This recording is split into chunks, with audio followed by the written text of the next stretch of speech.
Today we're going to look at public-private partnerships. I'm going to call them P3s. After this I'm going to go to Sports Day. So P3s occur when organisations in the private sector are involved in the running of public sector organisations. So for-profit businesses are involved in the delivery of things like healthcare, education, roads, jails, etc. And part of the reason why P3s have come into being is governments in many developed countries have huge budget deficits. They're spending far too much money and they don't have enough money coming in. They want to maintain high levels of public service and therefore they need to find funding for that, and the funding comes from the private sector.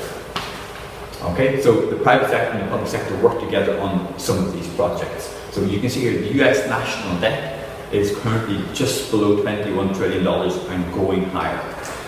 You can see also in the United Kingdom's debt is going up. So since 2008, it has risen from about 30% of GDP to close to 90% of GDP, and it has kept going up every year. So the government needs to find alternative sources of finance if it wants to maintain, high levels of public services, which UK people pretty much demand.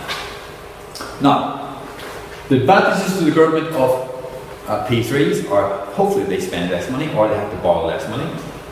The private company is hopefully going to be less likely to waste money because they're driven by being efficient, and if they're efficient they can make a profit. The private company will try and say that when they're applying to become a partner with the government in the P3 that they're going to maintain high quality service.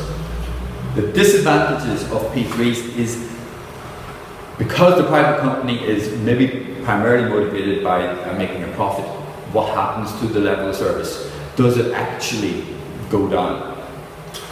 So is the customer the main the main beneficiary, or is the shareholder the main beneficiary? So this is Victoria, Australia. I had my students investigate various public-private partnerships in Victoria. The students looked at the website of the Victoria government, and lots of positive information was given by the Victoria government about the success and how wonderful each of these public-private partnerships were. I then went and spoke to the economics teacher who teaches just next door, who's from Melbourne. I talked to another economics teacher who comes from Perth, Australia, just further down the corridor, and I asked them independently of each other. I asked them, what do you think of these P3s in Victoria? And both of them, somewhat rarely for economists, agreed with each other. They basically said straight off, waste of time, didn't improve anything. People hated it. Okay, so P3s are very, very controversial. Now, how can we then try and make sure that P3s are introduced successfully? This is Shanghai. I live in Shanghai. This is the metro system. It's absolutely fantastic. When I got to Shanghai 14 years ago, there was no metro system. Now we have a world-class metro system. I can get from where I'm standing now to the airport. I can walk 7 minutes to the metro station, be at the airport 80, 90 minutes later for like $1.25. It's wonderful. This is, during the summer, I went to Brooklyn, New York. I went to the Barclays Center to see Iron Maiden play a concert. 2 concerts, in fact, and they were fantastic. But I had to get from Brooklyn to LaGuardia Airport, and I couldn't do that using public transport. Alright? LaGuardia is one of the biggest airports in America, but it's also the worst airport in America. So I had to get a taxi. So within about 15 minutes of getting in the taxi, this is the situation I found myself in. And I almost missed my flight because the roads were just completely traffic jam at 6 a.m. So my suggestion would be for the New York government to get involved, say with lots of P3s, to try and improve their transport system, because there's huge economic benefits involved in having a better transport system. If businesses can transport their goods from point A to point B in 30 minutes instead of 1 hour, well, obviously it cuts costs. Right? It makes the city a lot more attractive to tourists. It makes everybody's life so much better. Alright? But there's a problem. Alright? In the United States, the spending on infrastructure by governments is at historic lows. And as we'll see in a moment, if government isn't willing to put money into infrastructure, into P3s, then the private sector is less likely to put money in, because then obviously the private sector is taking more and more of the risk. So, this is taken from the Brookings Institute, their ideas for what makes successful P3s. Their list is longer, I've shortened it. Alright? So, as I say, governments need to introduce starter money. Alright? To improve the transport system in New York may cost $100 billion or $300 billion. Alright? That's a lot of money. So, the initial money needs to come from the public sector, from the government. Alright? Before the money is invested by the private sector. Alright? It's important to choose projects which people are going to support. As I just said, public transport in many American cities, just not New York. I was in Boston and I thought the public transport there was not that great.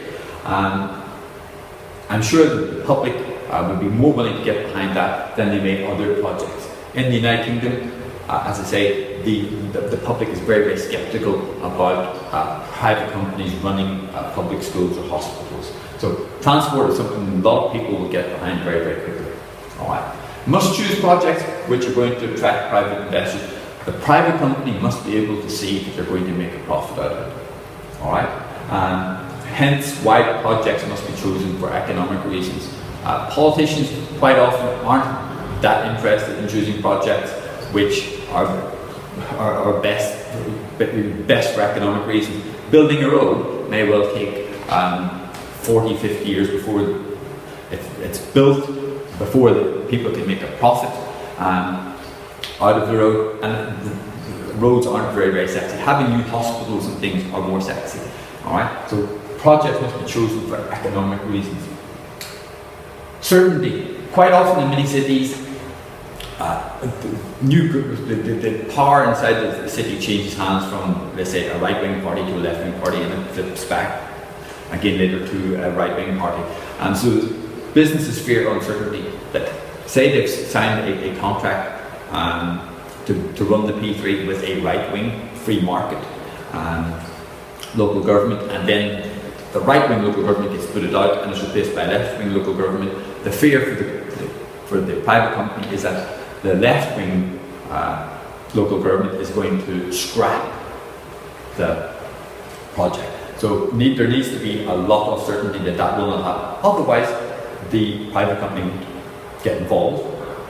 And then finally, as P3s tend to be very controversial, it's very important to communicate with a range of stakeholders. So, for example, listen to what the various stakeholders have to say. Put all of the facets of change management, which we do during the course, into play to make sure that people accept the change. Alright? It's quite often, if communication doesn't take place, then obviously disagreements can occur, because then gossip fills the vacuum. So it's very, very important to be honest with people. Alright? So that's P3. It's really quite simple.